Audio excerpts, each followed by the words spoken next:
Pease, I hereby grant you a full pardon.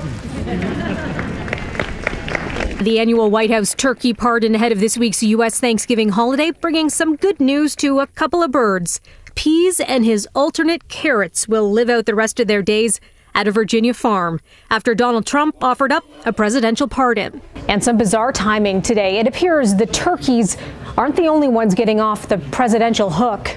We put out a statement on Saudi Arabia, which I guess most of you have seen, and we'll see how that all works out. It's a very complex situation. It's a shame, but it is what it is. Trump releasing a statement today suggesting the U.S. will not punish Saudi Arabia over the killing of journalist Jamal Khashoggi at the Saudi consulate in Istanbul last month.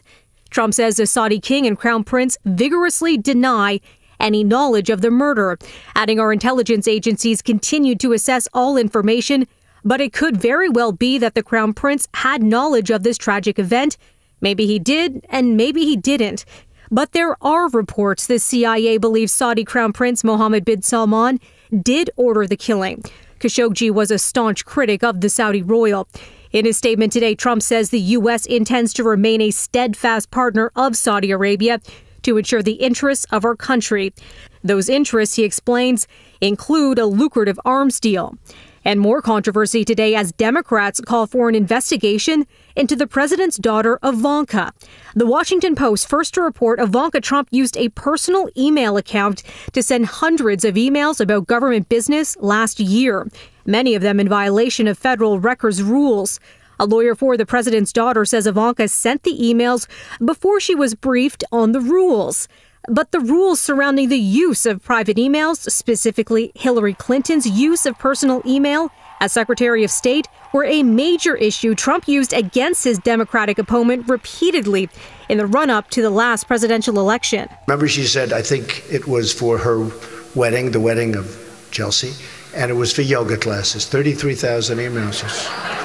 It's a lot of yoga. Hillary set up an illegal server for the obvious purpose of shielding her criminal conduct. Hillary Clinton is the most corrupt person ever to run for the presidency. Ahead of this month's midterm elections, over a Democrat named Hillary Clinton. Mentions of Clinton's name met with chants of lock her up at Trump's rallies.